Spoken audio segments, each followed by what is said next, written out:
صحابہ کرام رضی اللہ عنہم اجمعین سے محبت ایمان ہے۔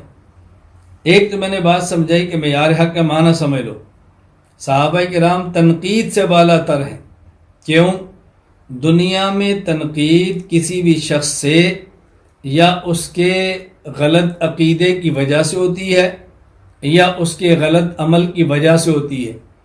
اگر عقیدہ غلط ہو تو صحابی ہوتا ہی نہیں، اور اگر عمل غلط ہو جائے تو عمل کی بنیاد پہ تو ہم نے صحابی مانا ہی نہیں۔ صحابیت کی بنیاد دو چیزیں ہیں، نمبر ایک ایمان، نمبر دو رسول اللہ صلی اللہ علیہ وسلم کی صحبت۔ یہ ہے صحابیت کی بنیاد، عقائد اور پیغمبر پاک کی صحبت، یہ ہے بنیاد۔ اس لیے صحابی پر تنقید نہیں کر سکتے، صحابی پر تنقید نہیں ہوتی۔ یہ آسمان ہدایت کے ستارے ہیں۔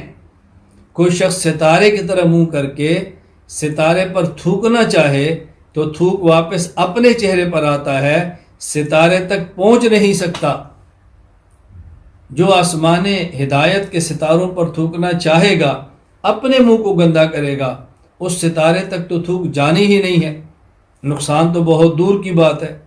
اس لیے یہ ذہن نشین فرما لیں، ہم نے صحابہ سے محبت کرنی ہے، پیار کرنا ہے، اور ان کی محبت اور پیار کو دنیا میں عام کرنا ہے۔